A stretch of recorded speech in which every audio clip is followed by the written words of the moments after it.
ఏపీలో YCP TDP రెండు పార్టీలకు చెందిన నాయకులు తమకు పట్టున్న ప్రాంతాల్లో ఎన్నికల హింసకు కారణమయ్యారు.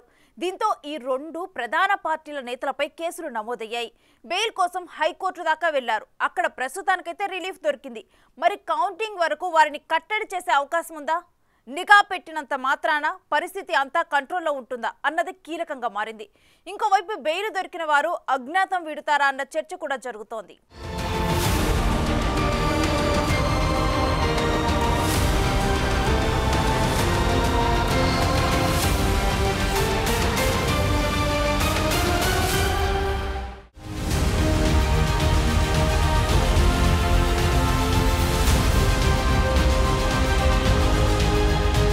ఏపీలో పోలింగ్ ఆ తరువాతి హింస చుట్టూ కథ చాలా దూరం వెళుతోంది. హింస జరిగిన నియోజకవర్గాల్లో ప్రధాన పార్టీల అభ్యర్థులు ఇతర నేతలు ఆ చుట్టుపక్కల వెళ్లొద్దని ఆదేశాలిచ్చారు. అటు పోలింగ్ కేంద్రాల్లోకి వెళ్లి ఈవీఎంను ధ్వంసం చేసిన ఇష్యూలో మాచర్ల వైసీపీ అభ్యర్థి ప్రస్తుత సిట్టింగ్ ఎమ్మెల్యే పిన్నెల్లి రామకృష్ణారెడ్డికి ఊరట లభించింది. షరతులతో కూడిన ముందస్తు బెయిల్ను హైకోర్టు మంజూరు చేసింది.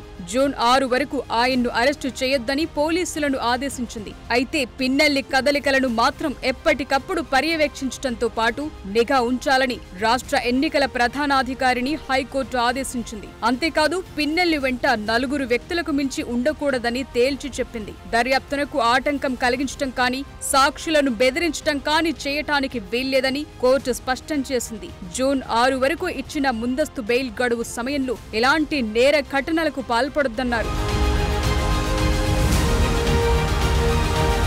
పాల్వాయి గేట్ పోలింగ్ కేంద్రంలో ఈవీఎం ధ్వంసం ఈ నెల 13న జరగ్గా ఎవరూ గుర్తు తెలియని వ్యక్తులు ఈవీఎం డ్యామేజ్ చేశారని వీఆర్ఓ ఇచ్చిన ఫిర్యాదు ఆధారంగా ఈ నెల 15న పోలీసులు కేసు నమోదు చేశారని పిన్నెల్లి తరపు లాయర్ వాదించారు. ప్రతిపక్షానికి చెందిన నేతలు వీడియోను మార్ఫింగ్ చేసి ఉండొచ్చన్న అనుమానాలు వ్యక్తం చేశారు. మొత్తానికి బెయిల్ వచ్చింది.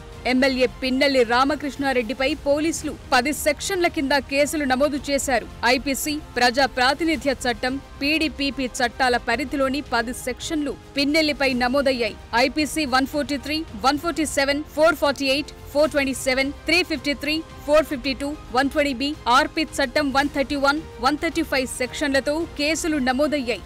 అటు పాల్వాయి గేట్ పోలింగ్ స్టేషన్లో పీఓగా విధులు నిర్వర్తించిన 2 సిబ్బందిని ఎన్నికల సంఘం ఆదేశాలతో సస్పెండ్ చేశారు. ఎమ్మెల్యే పిన్నెల్లి ఈవీఎం పగలగొట్టినా ఫిర్యాదు చేయకపోవటం, వీఆర్ఓ ఫిర్యాదు చేసే వరకు కేసు నమోదు చేయకపోవటం వంటి కారణాలతో వారిని సస్పెండ్ చేశారు.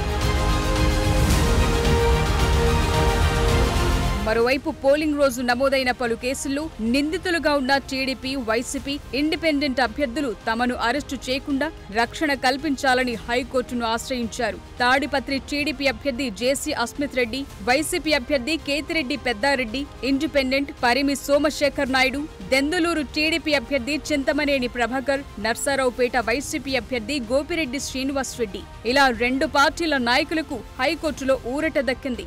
ముందస్తు బెయిల్ వచ్చింది. జూన్ 4న ఎన్నికల కౌంటింగ్ ఉందని, పోటీ చేసిన అభ్యర్థులు ఏజెంట్లను నియమించుకోవాల్సి ఉందని, కౌంటింగ్ ప్రక్రియను పర్యవేక్షించాల్సి ఉంటుందని, ఈ దశలో అరెస్టు చేస్తే వారి హక్కులకు భంగం కలుగుతుందని తమ వెర్షన్ వినిపించారు. అలాగే మధ్యంతర ముందస్తు బెయిల్ మంజూరు చేస్తే కౌంటింగ్ సందర్భంగా మరిన్ని గొడవలు సృష్టించే ప్రమాదముందని పబ్లిక్ ప్రాసిక్యూటర్ వాదించారు. మధ్యంతర బెయిల్ మంజూరు చేయాలని కోర్టు భావిస్తే కఠిన షరతులు విధించాలన్నారు. అందరి వాదనలు విన్న కోర్టు ముందస్తు బెయిల్ అయితే ఇచ్చింది. ఇప్పుడు అస్సలు సీన్ ఏంటంటే కౌంటింగ్ రోజు వీరందరినీ కంట్రోల్ చేయటమే అస్సలు టార్గెట్ గా మారింది. ఇప్పటికే పల్నాడు జిల్లా సత్తెనపల్లి రూరల్ సర్కిల్ పరిధిలో 500 మందిపై బైండ్ ఓవర్ కేసులు నమోదయ్యాయి. గురజాల నియోజకవర్గంలో హింసాత్మక ఘటనలో పాల్గొన్న 84 మంది నిందితులకు స్థానిక కోర్టు రిమాండ్ విధించింది. పల్నాడు జిల్లా దాచేపల్లి పోలీస్ స్టేషన్ పరిధిలో 33 మంది, పిడుగురాళ్లలో 50 మంది, నర్సారావుపేటలో 1 పోలీసులు అరెస్టు చేశారు. ఏపీ పోలింగ్ ఆ మరుసటి రోజు నుంచి జరిగిన అల్లర్లు, అరాచకాలపై డీజీపీ హరీష్ కుమార్ గుప్తాకు మాజీ మంత్రి దేవినేని ఉమ మరోసారి కంప్లైంట్ ఇచ్చారు. ఆధారాలతో సహా వివరాలు అందించామన్నారు. డీజీపీ గారికి ఇవన్నీ కూడా సవివరంగా తెలియజేయడం జరిగింది. దాని మీద డీటెయిల్డ్గా సంబంధిత ఎస్పీకి, శేషగిరి గారికి రక్షణ విషయంలో ఎస్పీకి ఆదేశాలు ఇస్తా అన్నారు. అట్లాగే అన్ని కేసులు కూడా ఎక్కడైతే 307 పెట్టలేదో, ఎక్కడైతే మిస్ అయిందో, ఎక్కడైనా ఉద్దేశపూర్వకంగా తప్పులు చేసినన్ని కూడా సర్దిద్దుతామని డీజీపీ గారు హామీ ఇవ్వడం జరిగింది. జగన్ రెడ్డి ప్రమాణ స్వీకారం నాడు చెప్పాడు, దేశం అంతా మన కళ్ళే చూస్తుందని. ఉదయం ఎన్నికల అధికారి కూడా అదే చెప్పాడు. అన్ని రాష్ట్రాల ఎలక్షన్ అధికారులు రాష్ట్ర ఎన్నికల అధికారులు అడుగుతున్నారంట, రాష్ట్రంలో ఏం జరుగుతుంది. ఒక పోటీ చేసిన అభ్యర్థి తెనాల్లో శివకుమార్ ఓటేయడానికి వచ్చిన ఓటర్ని చెంపదెబ్బ కొట్టాడు ఎలక్షన్ బూత్లో ఓటేసే దగ్గర. ఇది దేశం అంతా కూడా ఆంధ్ర రాష్ట్రం కల్లే చూసింది. మళ్ళీ రెండోసారి దేశం అంతా ఈ రాష్ట్రం కల్లే చూసింది. పోటీ చేసే అభ్యర్థి ఈవీఎం పగలగొడితే 10 రోజులైనా యాక్షన్ లేదు, అరెస్ట్ లేదు, కేసు కూడా ఇవాళ దాకా. అటు కౌంటింగ్ సందర్భంగా తాడిపత్రిలో కట్టుదిట్టమైన భద్రతా ఏర్పాట్లు చేస్తున్నారు. ఎమ్మెల్యే కేతిరెడ్డి పెద్దారెడ్డి, టీడీపీ నేత జేసీ ప్రభాకర్ రెడ్డి నివాస ప్రాంతాలు, మొన్న ఘర్షణ జరిగిన జూనియర్ కాలేజ్, ఫ్లైఓవర్ తో పాటు 9 చోట్ల ఏర్పాట్లు చేసిన చెక్ పోస్టులను జిల్లా ఎస్పీ పరిశీలించారు. ఇప్పటికే జేసీ అస్మిత్ రెడ్డి, కేతిరెడ్డి పెద్దారెడ్డి తాడిపత్రిలో ఉండటానికి వీల్లేదని స్పష్టం చేశారు. హైకోర్టు ముందస్తు బెయిల్తో అజ్ఞాతంలో ఉన్న లీడర్లు బయటకొచ్చే అవకాశం ఉన్నట్లు చెప్తున్నారు. మొత్తంగా మీరంటే మీరే దాడులకు కారణమని టీడీపీ, వైసీపీ నేతలు విమర్శించుకుంటున్నారు. అటు ఈసీని కౌంటర్ చేస్తున్నారు, ఇటు పోలీసుల తీరుపైన విమర్శలు గుప్పిస్తున్నారు. మరి కౌంటింగ్ రోజు సీన్ ఎలా ఉంటుందోనన్న ఆందోళన నెలకొంది.